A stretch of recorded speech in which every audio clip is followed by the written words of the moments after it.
What Romance Can Tell Us About Government Regulation by Julian Adorney, an Audiomesis Daily narrated by Robert Hale. Dating is perhaps the freest market in the United States today, and its lack of regulation can teach us powerful lessons about the flaws inherent in government regulation. Most people recognize the absurdity of trying to regulate romantic relationships. What many don't realize is that this absurdity stems not from the nature of these relationships, but from the nature of state intervention. For the same reasons that regulating dating would be counterproductive, regulating many consumer choices is unwise. Subjective value makes government regulation unjust. When it comes to dating, we see a wide range of tastes and desires. Some people love dating intellectuals. Others pursue athletes. Some women prefer wealthy, established men. Others are attracted to those who pursue physical danger.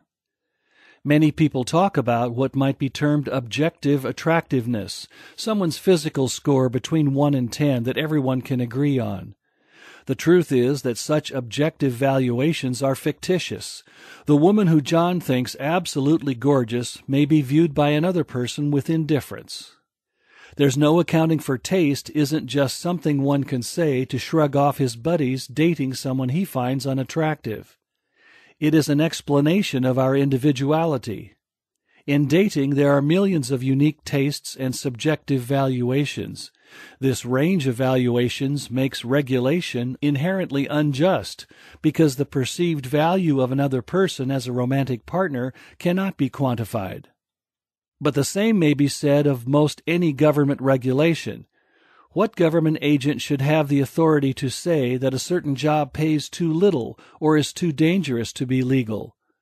Such decisions must be left up to the people applying for those jobs, who are more familiar with their own situations than a bureaucrat in Washington could ever be. If Kathy badly needs work experience, that job that pays $5 per hour may be perfect for her, even though it would be a poor fit for someone else who is looking to pay his mortgage. Favoritism inherent to government regulation. Defenders of government regulation like to imagine a government that applies the law equally to every person, but such a system has never existed. It can never exist owing partly to the subjective values of those in power and partly to the system of lobbying and bribery that gets them there. Governments in the United States, for example, have a long history of legal discrimination in romance. Many states banned interracial marriage, for example, until the Supreme Court case Loving v. Virginia ruled such laws unconstitutional. As late as 2003, 14 states had outlawed homosexuality. Moreover, government regulation of divorce has been extensive. These private relationships have been regulated to reflect the policy goals and values of influential interest groups. At the same time, this discrimination in romance is mirrored in how governments discriminate in favor of their cronies in business.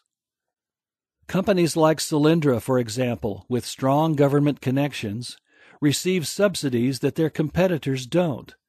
On the other hand, new enterprises that compete with incumbent industry players frequently find themselves facing extra regulations as governments seek to protect established corporations that the disruptors might otherwise outcompete. Uber, for instance, faces regulatory hurdles in many states at the hands of taxicab-sympathetic government agents. In industry, just as in the history of romance, it is in the nature of government to discriminate. Freedom isn't perfect, but government makes things worse. Many opponents of the free market accuse advocates of promising a utopia. Just let the market work and life will be perfect. Of course, this is a straw man fallacy. Serious liberty advocates don't promise perfection. Just like every other instance of freedom, the dating market isn't perfect. Many people have had bad relationships. Heartbreak is something most people go through. Not everyone finds someone to marry who makes his or her life brighter. But this flawed free market is nonetheless much better than it would be with more government intervention. Imagine a government agency whose purpose was to fix dating. They might require licenses to date, similar to the licenses required to work in many professions. Just as governments have been known in the past to ban divorce for unapproved reasons, they could move on to banning breakups for new unjust reasons, such as a partner's race. Such an agency would make dating worse in two major ways. First, it would result in a loss of liberty and privacy, for instance, as government agents could inspect couples on dates to make sure that each has the proper license. Second, it would create unintended consequences. For instance, requiring individuals to acquire costly licenses to date might mean that poorer people, or those without the time to go through a long certification process, would be denied the right to fraternize with members of the opposite sex. Many people regard things such as dating licenses to be absurd, but why are they any more or less absurd than a license to cut someone's hair? When considering regulating a market, the question to ask is not whether free markets are perfect, they're not, but whether government intervention would do more harm than good.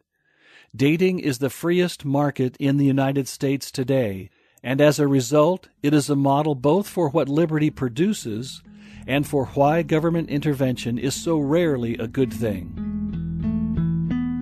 The Mises Institute hopes you have enjoyed this audio Mises Daily. For a world of free market literature, media, and discussion, visit Mises.org.